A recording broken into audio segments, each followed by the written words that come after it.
지극히 높은 주님의 낮이 성소로 들어갑니다. 세상의 신을 벗고서 우리 한국 속담에 이런 말이 있습니다. 송충이는 솔잎을 먹어야 되고 그리고 누에는 뽕잎을 먹어야 한다라는 그런 말이 있는데, 이것은 뭐냐면은 그 각자에게 합당한 그 분수, 방법이 있다는 겁니다. 그러니까 그 사람에게 주어진 그거에 합당한 그러한 것이 있으니까 그것을 할 때에 가장 좋은 거고 가장 행복하다라고 하는 그런 뜻이죠. 그렇죠? 가령 예를 들면 이런 겁니다. 물고기는 물에서 살아야지 가장 편합니다. 사람은 이렇게 공기가 있는 곳에서 살아야 좋죠. 그렇죠? 그리고 더군다나 신선한 산소가 있는 곳에 살면 더 좋죠. 근데 사람이 물속에 들어가서 살면 얼마나 불편하겠습니까?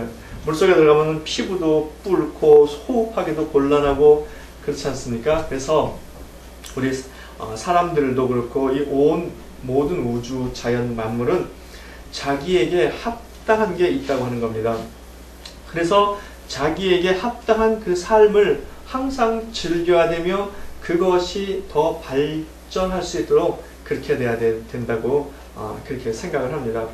마찬가지로 성도에게도 합당한 삶이 있습니다. 그것을 5장 그 11절부터 저희가 지난번에 나눈 그 6장 3절까지에서는 뭐냐면요, 성장하는 겁니다. 그리고 앞으로 나아가는 것이죠. 그렇죠? 근데 이 성장하고 앞으로 나아가는 것은 성령의 인도로 그렇게 하는 겁니다. 그래서 성령의 인도를 받아서 성장하고 믿음을 따라 앞으로 나아가는 삶, 이게 우리 성도에게는 당연한 삶이다라고 그렇게 말씀합니다. 그래서 오늘 말씀에는 7절에 땅이 그 위에 자주 내리는 비를 흡수하여 밭가는 자들의 쓰기에 합당한 채소를 내면 하나님께 복을 받고, 즉 우리 성도들이 하나님께 합당한 복을 받는다라고 하는 것은 뭐냐면요, 이 하나님께 나아가는 것과 그리고 계속 이렇게 성장하는 겁니다. 그렇게 될 때 우리가 합당한 삶을 사는 거죠. 그런데 중요한 것은 성도의 삶의 환경을 우리가 잘 봐야 되는 거예요. 성도의 삶의 환경이 뭡니까? 우리 마음 안에 바울이 말씀한 것처럼 하나님의 성령의 법을 따르고자 하는 게 우리 안에 있어요. 분명히 있죠. 그렇죠? 그런데 또 우리 안에 뭐가 있냐면은 지난번에 말씀한 것처럼 도의 초보에 속한 것들이 있다는 거예요. 그래서 죽은 행실에 속한 그러한 행실들이 있다는 거죠. 바울의 표현에 의하면은 세상의 영이 내 안에 있다는 거예요. 옛사람이 내 안에 있다는 거예요. 그래서 옛 습관, 옛 것을 더 좋아하고 더 선호하고 그것을 따라 살려고 하는 게 있어요. 그래서 성도는 바로 내 안에 하나님을 따르고자 하는 마음과 세상을 따르고자 하는 마음, 그냥 이대로 머물고자 하는 마음, 그리고 뭐죠? 그냥 내가 하고 싶은 대로 살고자 하는 그런 마음, 이 두 가지가 같이 우리 안에 있다고 하는 거예요. 그래서 성도는 날마다 이 둘 사이에 선택을 하는 겁니다. 그런데 오늘 이 성경 말씀은 뭐라고 말씀하냐면요, 바로 그 선택을 바르게 하라고 이렇게 얘기를 하는 건데, 무엇이 바른 선택이냐면요, 오늘 바로 그 말씀 제목처럼 날마다 하나님께로 나아가는 게 바른 선택이며 유일한 선택이라는 거예요. 그래서 오늘 말씀을 한번 쭉 살펴보겠습니다. 이 말씀은 매우 어려운 말씀 중에 하나입니다. 왜 어렵냐면요, 4절부터 이 8절까지를 해석하기를 사람들이 여러 가지로 해석을 하는데, 대표적인 게 뭐냐면은 한 번 믿음을 받은 사람은 타락할 수 있다 없다, 요 두 개의 논쟁이 되는 그러한 말씀입니다. 그런데 오늘 이 말씀을 잘 읽어보면은 그 내용이 어떤 거냐면요, 이 타락하는 사람에 대한 그런 이야기가 말씀의 내용이 아니라 하나님께서는 어떤 분이시다라고 하는 것을 말씀하시면서 사람들이 자기가 되돌아가고 싶고 자기가 무엇을 하고 싶다고 해서 그것을 할 수 있는 게 아니라 이미 성도에게는 하나님께서 주어준 삶이 있어가지고 그 길로 나아가는 것이다. 그 이야기, 그 말씀을 하는 겁니다. 그래서 한번 타락하고 다시 돌이킬 수 없다. 그러니까 불가능한 일이라는 거죠. 그런 것들은. 그래서 오직 성도에게 남아있는 가능한 길이라고 하는 것은 하나님께 나아가고, 그렇죠?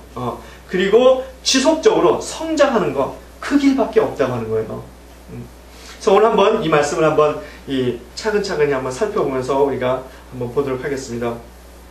4절부터 5절에서는 무슨 얘기를 하냐면 5가지의 그 이야기를 하는데 뭐냐면은 성도가 가지고 있는 그 성도 안에 있는 특권 혹은 성도가 가지고 있는 그런 어떤 그런 하나님과 동행하면서 벌어지는 역사 이런 걸로 말씀을 드립니다. 첫 번째 뭐냐면요.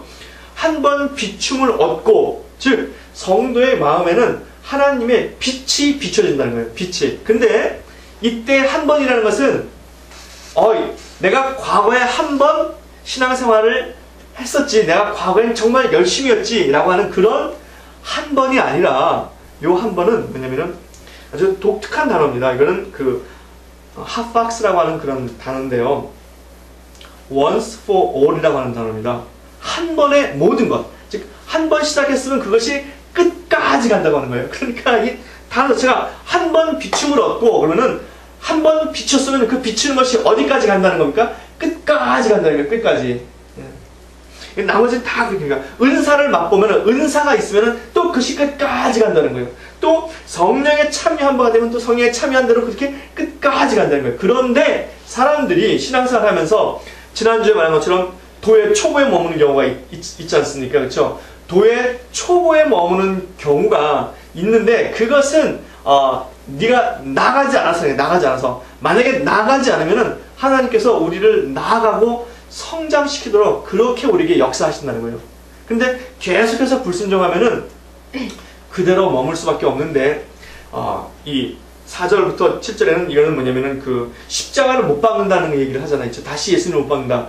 그러니까 예수님을 다시 십자가에 못 박는 것처럼 그런 일을 한다라고 하는 것이 아니라 성도에게 남아있는 길은 그냥 쭉 앞으로 성장하고 나가는 건데 거기에 머물러 있으면 안 된다고 하는 거예요. 이거는 성도에게 합당한 길이 아니라는 거예요. 그러니까 성도가 다시 믿기 이전 상태로 돌아갈 수 있는 것이 아니라 성도로서 안에 남아있는데 그 남아있는 그 길에서 계속 나가야 한다는 거죠. 생각을 한번 해보세요. 좋은 예가 뭐냐면은 아브라함입니다. 아브라함이 갈 바를 알지 못하고 나아갔다 그러잖아요. 갈 바를 알지 못하고 나아가고 그리고 가나안 세겜에 도착했을 때 비로소 그 땅인 줄 알고 하나님께 제사를 드렸거든요. 그러면은 하란에서부터 세겜까지 그 거리가 얼마나 멉니까? 그때 아브라함이 어떤 마음이 들었을까요? 여기가 아닐까 그런 마음이 계속 들었지만은 아브라함은 그럼에도 불구하고 계속 앞으로 나간 거죠. 그래서 하나님이 원하시는 그곳까지 도착했다는 거예요. 결국 성도도 마찬가지입니다. 우리에게 날마다 여기일까라고 하는 그러한 의문은 있다 할지라도 우리가 가는 걸음을 멈추어서는 안 된다고 하는 겁니다. 그래서 한 번 비춤을 받았다는 거죠. 한 번 비춤을 받으면 이 비춤이 하나님께서 끝까지 계속 비춘다고 하는 겁니다. 근데 이 비추는 게 뭡니까? 빛을 비추는 거잖아요. 그렇죠? 창세기에서 하나님께서 제일 처음 창조하신 것이 빛이지 않습니까? 진리의 빛. 그리고 예수님을 또 빛에 비유하시고 그러니까 이 진리의 빛이 우리 마음 안에 비추면은 어떻게 됩니까? 하나님이 우리 마음 안에 있는 영혼은 하나님의 등불이라 하지 않습니까? 그래서 등불여가지고 우리 마음을 비춰주는 거잖아요. 그렇죠? 그래서 어두운 것, 더러운 것, 이런 것들을 우리가 다 알 수 있게 하는 거죠. 그래서 마음을 깨끗하게 하고 정결하게 하는 겁니다. 그래서 주님께서 이렇게 진리의 빛을 비추어 주시면은 선악을 알게 되는 거예요.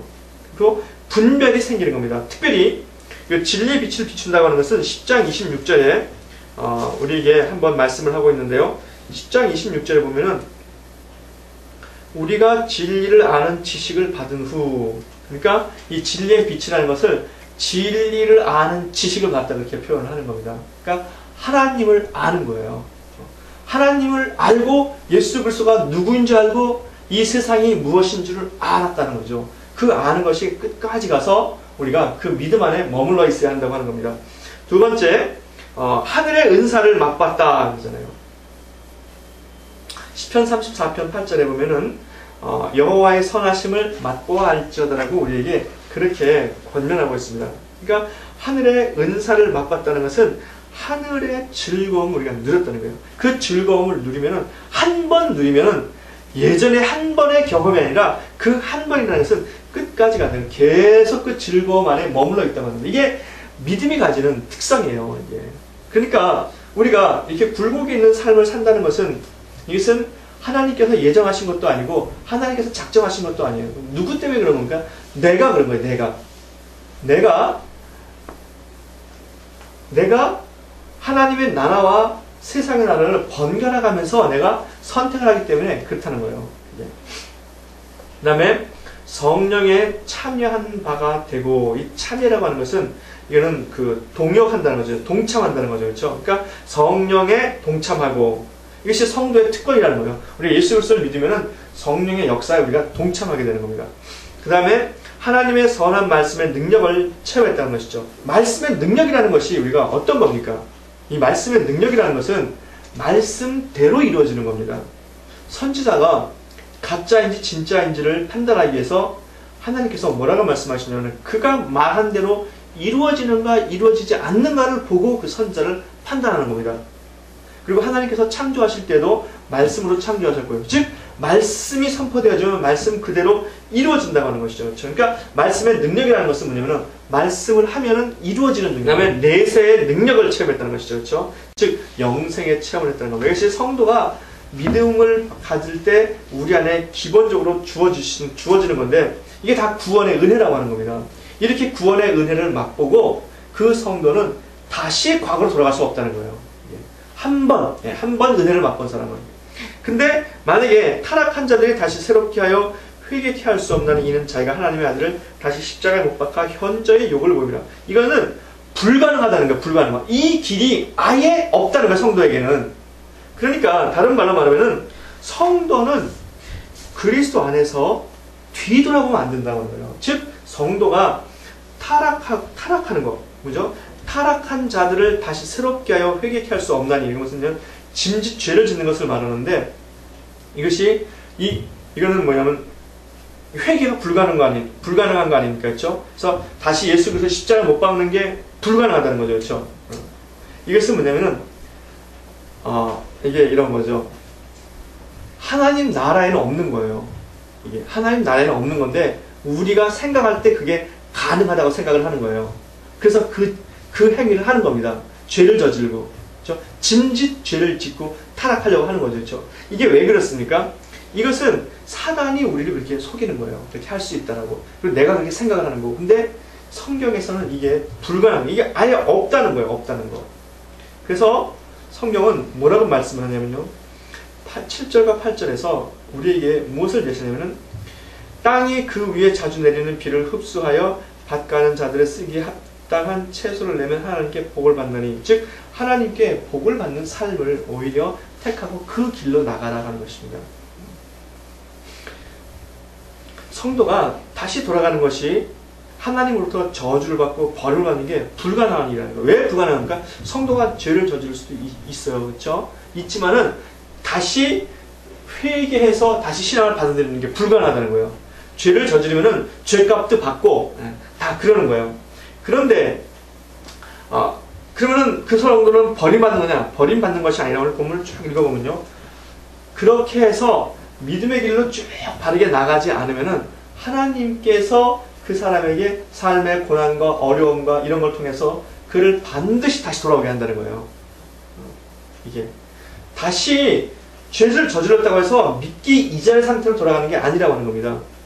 죄를 저지르면은 믿음 안에서 죄를 짓는 거기 때문에 하나님 앞에서 그 사람이 그 고난과 연단과 죄값을 다 받아요. 그렇지만은 그는 하나님의 그 구원하심이 있기 때문에 하나님께 그 구원을 이루기 위해서 끝까지 그를 붙잡고 가신다는 거예요. 이게 하나님의 은혜라고 하는 거예요. 그러니까 생각을 해보세요. 지난주에 너희가 왜 도의 초보에 머물러 있느냐? 도의 초보에 머물러 있지 말고, 너희가 도의 초보에 머물러 있는 것은 귀가 둔해서 그러는 거니까 바르게 듣고 바르게 나가라. 그리고 그 예전에 배운 것들, 믿음의 초보에 관한 거에서 다시 시작하지 말고 있는 그 자리에서 예수 그리스도를 바라보고 나가라 라고 그렇게 말씀하지 않습니까? 바로 그 내용이에요. 우리 믿음의 성도들이 예수 그리스도 안에서 예수 그리스도를 바라보고 나가는 게 보다 바른 길이라고 하는 거예요. 왜 자꾸 왔다 갔다 그러지 말고 그렇게 해봐야 결국은 그 길로 가게 되는 거니까 아예 지금부터 뒤는 없다라고 생각하고 계속 앞으로만 나가라는 거예요. 그게 지금 히브리서가 우리에게 권면하고 있는 내용입니다. 생각해보세요. 아브라함이 하나님께서 가나안 세계으로 인도하려고 그러셨는데 아브라함이 이 하이파 쪽으로 하란에서 북쪽 하이파 쪽으로 갔다 그러면 하나님께서 어떻게 하겠습니까? 다시 아브라함이 세계으로 가기 위해서 하나님께서 사건을 만들고 일들을 만들어서 그렇게 가게 하실 거 아니에요. 그렇죠? 그러니까 아브라함은 시간이 더 걸리고 고난도 더 당하면서 결국은 세계까지 가는 거 아니에요. 그렇죠? 그러니까 그렇게 할 필요가 뭐가 있는다는 거예요. 그냥 바로 믿음의 길에 있으면은 그런 은혜를 맛보고 하늘의 선한 말씀들을 우리가 체험했으면 그냥 그 길로 쭉 나가는 거예요. 다시 돌아가는 길이 없다는 거예요. 타락이 우리가 왜 불가능하냐면요. 이렇기 때문에 불가능합니다. 지금 이 본문에서는 왜 우리가 타락이 불가능하냐? 예수 그리스도를 다시 십자가에 못 박는 일들이 불가능하냐라고 하면요. 그 9절 한번 읽어볼까요? 10절 한번 읽어보죠. 그렇죠?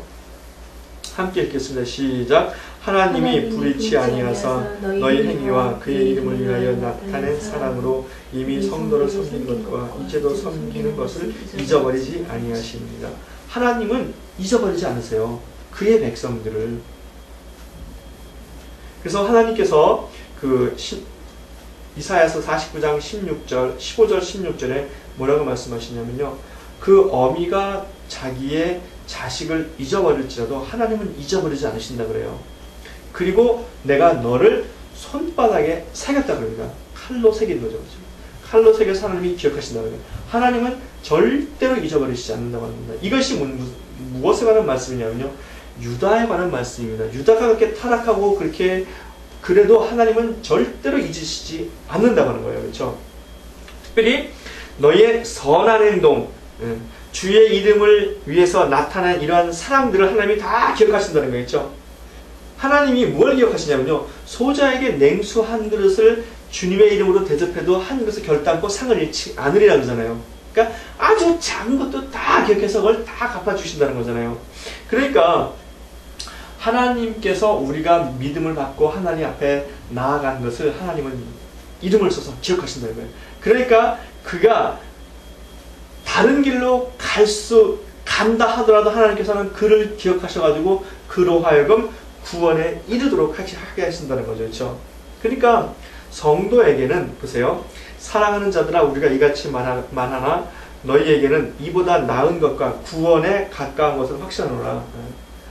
즉 타락한 것들 그리고 다시 회복하는 것들 이런 것들을 말하지만은 그런 것들은 어렵고 차라리 더 가까운 게 뭐냐면요. 구원에 더 가깝다는 거예요. 구원에. 그 길이 훨씬 쉽다는 거예요. 왜 그때 어려운 길로 가냐고 하는 거죠. 그러니까 쉬운 하나님께로 한번 우리가 믿음을 가지고 나왔으면 그 길로 계속 앞으로 나가는 게 더 쉬운 길이라고 하는 거예요. 보세요.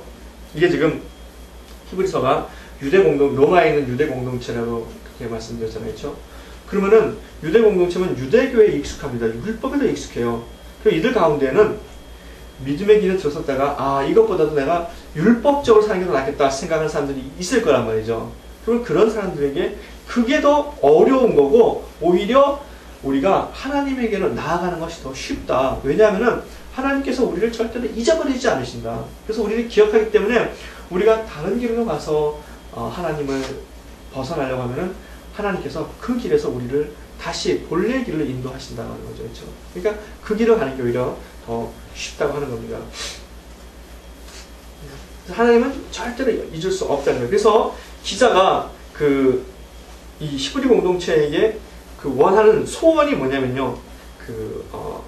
11절과 12절에 있어요. 우리가 간절히 원하는 것은 너희 각 사람이 동일한 부지런을 나타내어 끝까지 소망의 풍성함에 이르러 게으르지 아니하고 믿음과 오래 참음으로 말미암아 약속들을 기업으로 받는 자들을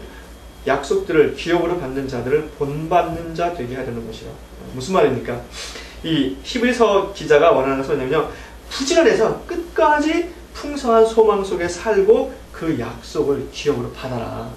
오히려 그게 우리에게 더 쉽다고 하는 거예요. 여러분 믿습니까? 저는 이 말이 진리인 것을 믿습니다. 우리가 그 삶의 환경에서 주님을 향해서 나아가는 것과 아직 어려가지고 세상에 속한 것들이 더 좋아하는 그러한 선호하는 것들이 있다 할지라도 우리가 하나님께로 더 나아가는 이것을 날마다 선택함으로써 우리가 믿음에서 성장하고 그리고 그죠? 하나님의 그 풍성한 것을 우리가 얻는 것이 더 쉽다는 것을 저는 믿음으로 고백을 합니다. 그러니까 그렇게 나갈 수 있기를 주의 이름으로 축원합니다. 그게 바른 길이라는 거예요. 그게 바른 길. 하나님을 떠나서 다른 길이 절대로 있을 수 없는 거예요.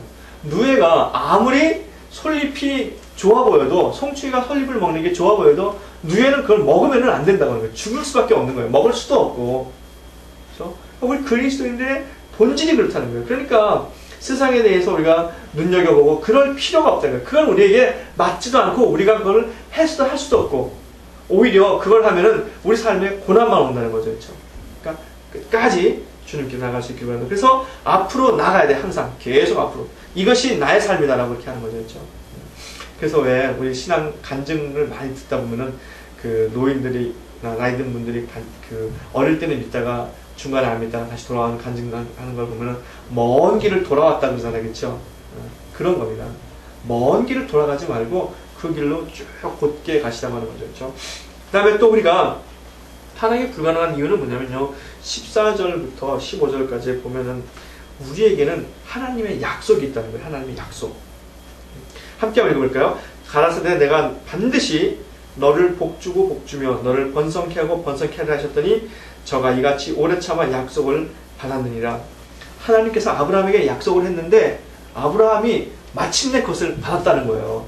무슨 말이냐면은 하나님께서는 그 약속을 반드시 이루신다는 거예요. 즉 그래서 아브라함이 그 약속을 받을 만한 상태가 되었을 때 그 약속을 이루어 주셨다는 거예요.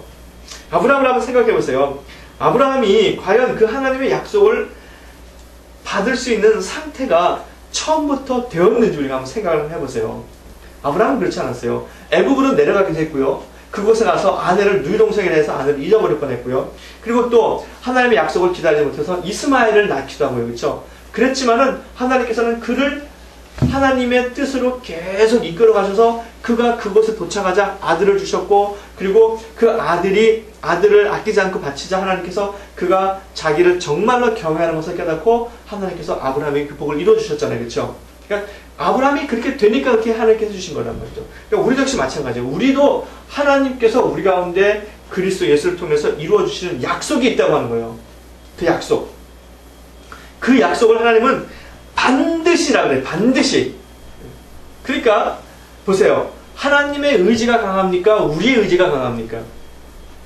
하나님의 의지가 더 강한 거예요. 그래서 둘이 서로 빵 부딪히면 누가 손해를 봅니까? 가령 우리가 흔히 말할 때 우리가 돌하고 내 머리하고 부딪히면 누가 손해입니까? 내 머리가 손해잖아요. 그렇죠? 더 크고 강한 거에게 우리가 복종할 수밖에 없는 거잖아요. 그렇죠? 그러니까 하나님에게 우리가 오히려 그런 걸 경험해보서 알고서 무릎을 꿇기보다는 성경에 미리 말씀하고 있으니까 우리가 그것을 깨닫고 지금부터 그 하나님에게 순종해서 나가자는 거죠. 그렇죠? 히브리서 기자가 그걸 얘기하는 겁니다. 하나님은 우리에게 주시는 하나님의 약속이 있다고 하는 거예요. 하나님은 그 약속을 반드시 이루신다고 하는 겁니다. 반드시. 여러분 이걸 믿습니까? 하나님은 반드시 자기의 약속을 이루십니다. 이 세상에서 하나님의 뜻을 바꿀 사람이 아무도 없어요. 그러니까 그것을 반드시 이루는 거 아닙니까? 우리가 그러니까 예수 그리스도를 믿으면 구원을 얻으려고 그러셨잖아요. 그렇죠? 그러니까 예수 그리스도를 믿는 사람이 만약에 딴 길로 돌아가면은 그 돌아간 그 사람은 다시 본래 길로 돌아오기 위해서 소가 길을 벗어나면 어떻게 합니까?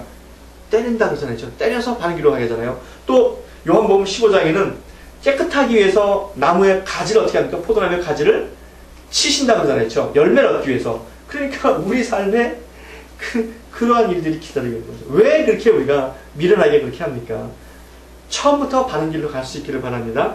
그 다음에 세 번째, 우리가 타락할 수 없는 이유가 뭐냐면요. 우리에게는 하나님의 맹세가 있다는 거예요. 맹세. 17절 한번 읽어볼까요? 시작. 하나님은 약속을 기업으로 받은 자들에게 그 뜻이 변치 아니함을 충분히 나타내시려고 그 일에 맹세로 보증하셨나니. 맹세하셨다는 거예요. 내가 반드시 복주고 복주리라. 절대로 내가 놓치지 않는다 그러는 것이죠. 그러니까 무슨 말입니까?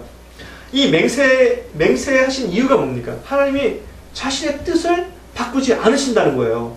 그렇죠? 바꾸지 않는다는 거잖아요. 그렇죠? 그러면 하나님이 그렇게 말씀하셨으면 이루어지는 겁니까? 안 이루어지는 겁니까? 이루어지잖아요. 그렇죠? 근데 그게 누굽니까? 하나님은 약속을 기업으로 받는 자들, 이 받는 자들, 이게 이 사람들에게 하나님께서 맹세하신 거잖아요. 그렇죠? 근데 누가 이 기업을 받습니까? 그리스도 안에 있는 사람들이 기업을 받는 거 아니겠죠? 예수 그리스도를 믿기로 한 사람들이. 근데 그 사람들이 삶의 고난과 어려움과 또 유혹과 미혹을 받아서 다른 길로 가고 또 잠시 죄악을 저지를 것 같았지만은 그 사람들 하나님 어떻게 하신다고요? 절대로 잃어버리지 않는다는 거예요. 맹세하셨기 때문에. 그래서 그 사람들이 바른 길로 돌아온 거죠. 가령 이렇게 생각해 보세요. 극악한 사형수라도 교도소에서 그 구원을 얻고 하나님의 자녀가 되는 경우가 많이 있지 않습니까? 그런 사람들이 그 사형 집행을 당해서 자기의 죄값을 받는다 하더라도 그의 영혼은 살아가는 거죠. 그렇죠? 그러니까 결국 그렇게 가는 거예요. 그렇게. 그러니까 우리가 다른 길을 갈 필요가 없는 거죠. 다른 길을 아예 생각지도 말라는 거예요. 지금 이 히브리서 기자는. 그 다음에 네 번째는 뭐냐면요. 예수 그리스도가 우리에게 보증, 즉 선행을 하셨다는 거예요. 선행을. 그래서 20절에 뭐라고 말씀하시냐면 예수께서 멜기세덱의 반차를 쫓아 영원한 대제사장이 됐다는 거죠. 즉 이 히브리서는 예수님을 말할 때 어떻게 말을 하냐면요. 그리스도를 말할 때 대제사장으로서의 그리스도를 말하는데 그 내용을 잘 보면은 그분이 인간으로 태어나서 인간 가운데서 말할 수 없는 고난과 기도와 눈물의 간구를 통해서 하나님의 길에서, 즉 믿음의 길에서 벗어나지 않고 그것을 다 인내로 감당했다는 거예요. 그래서 그가 우리의 대제사장이 됐다는 겁니다. 즉 다시 말하면 무슨 말입니까? 예수 그리스도가 우리의 믿음의 본이 되어서 그렇게 했더니 결국은 하나님께서 예정하신 멜기세덱의 반차인 새로운 그 계열의 새로운 반차의 대제사장이 됐다고 하는 거잖아요. 그렇죠? 그러니까 우리가 믿음의 길을 떠나서 다른 길을 간다 하는 것이 가능한 것이 아니라 예수님처럼 우리가 되어야 한다는 겁니다. 그러니까 우리 삶에 아무리 큰 어려움과 고난이 있다 하더라도 우리가 그 길을 통해서 가야 한다는 거죠. 그렇죠? 생각해보세요. 이게 우리에게 두 가지 길을 놓고 이렇게 보여주는 거죠. 하나는 뭐냐면은 지금부터 이렇게 쭉 가면은 그 길이 비록 어렵고 힘들더라도 결국은 이런 열매를 맺는다 라고 하는 것과 그 다음에 또 다른 길은 돌아가는 길인데 이렇게 쭉 돌아가면은 마지막에 열매도 없고 그리고 고난과 어려움과 매맞는 것이 있다. 자, 여러분은 어떤 걸 택하겠습니까? 라고 할 때 뭘 택하겠습니까? 그냥 한 길로 쭉 가는 길을 택하지 않겠습니까? 좀 어려워도 그렇죠? 그 길을 통해서 가는 거지. 그러니까 히브리서 기자가 그렇게 얘기하는 거예요. 우리의 믿음이라는 것은 바로 그런 거라는 거죠. 우리가 믿음의 초보에 있다고 해서 믿음의 초보에서 우리가 계속 머무는 것이 아니라 결국은 우리가 하늘나라를 가게 되는데 그렇게 기왕에 하늘나라를 가게 될 바에는 우리가 상급도 없고 우리가 그 하나님이 기뻐하시는 그런 모습으로 나아가는 것이 옳지 않겠느냐. 여기서 머물러 있으면은 머물러 있는 것에 그치는 것이 아니라 결국은 들어가게 되는데 그것에 들어갔을 때 우리가 아무 상급도 없다는 거죠. 그렇죠? 어떤 걸 택하겠습니까? 우리는 분명한 거예요. 자, 그러니까 예수님께서 우리에게 보증이 되고 사랑이 되신 거예요. 우리는 절대로 다른 길이 있을 수 없습니다. 다른 길이. 다른 길을 생각하는 것 자체가 미혹이에요. 성도에게 합당한 삶이라는 것은 뭐냐면요. 우리가 돌아가는 것이 불가능한 겁니다. 그렇죠? 그래서 왜 불가능합니까? 하나님 때문에 불가능한 거잖아요. 그렇죠? 하나님이 끝까지 우리를 이루시는 거예요. 그럴 바에는 차라리 하나님과 처음부터 함께하는 게 중요하다고 하는 것이죠. 그렇죠? 근데 우리가 살 때 이게 가능하다고 그렇게 느끼잖아요. 그렇죠? 가능하다고 느끼는 이유는 뭐냐면 아까 말씀드린 것처럼 거짓말을 속았거나 미혹당한 거죠. 그렇죠? 그리고 또 세상의 눈으로 볼 때 우리가 그럴 수 있겠다라고 생각되는데 사실은 그 일들이 없다고 하는 거예요. 그렇죠? 그래서 계속해서 돌아오지 않으면은 결국엔 돌아오게 되는데 극심한 고통과 고난을 당하는 거죠. 그렇죠? 바로 그런 예가 어디 있냐면은 바벨론 포로에 있습니다. 이스라엘 사람들이 가나안 땅에 들어가서 하나님께서 우상을 섬기지 말라 내 말을 듣고 준행하라 그러는데 계속해서 우상을 섬깁니다. 가나안 땅에서. 그렇죠? 그러자 결국은 그 가나안 땅에서 이스라엘이 유다가 망합니다. 그리고 마지막에 유다가 망해서 바벨론에 70년간 포로로 잡혀가지 않습니까?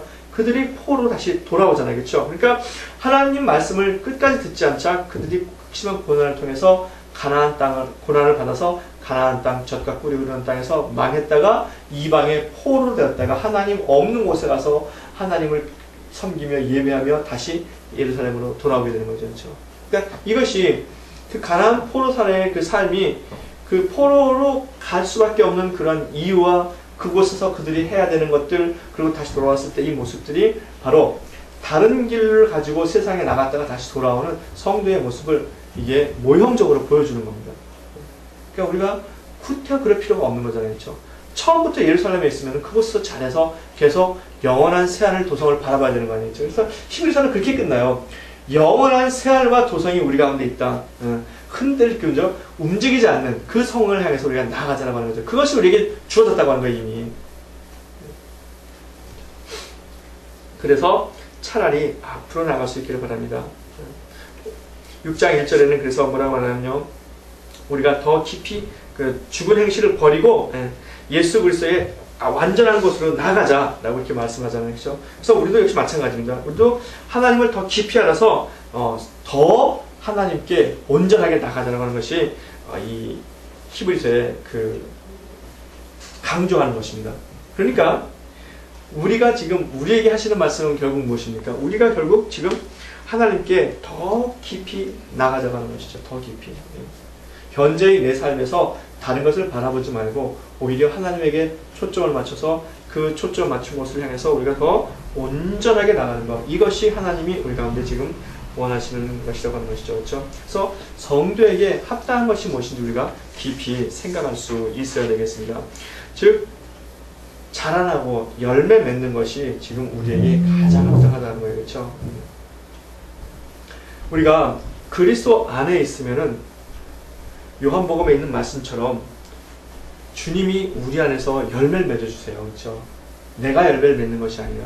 그러니까 우리가 주 안에만 머물러 있으면 되는 겁니다. 그러니까 우리 삶에 여러 가지 미혹과 유혹들이 마치 다른 것을 하거나 또 다른 것을 우리가 바라보면 그것이 더 잘 될 것 같은 그런 생각을 하지 마시고 우리가 주 안에 온전히 머물러 있어야 되겠습니다. 그렇죠?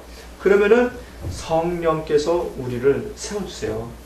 바울이 뭐라고 말하냐면 내가 너희에게 무슨 신령한 은사를 나누어 주어서 너희를 견고케 하려 하노라 라고 이렇게 로마에 있는 교회에 편지를 보냈는데 우리가 주의 성령의 은혜 안에 있으면 우리를 성령이 견고하게 세우는 겁니다.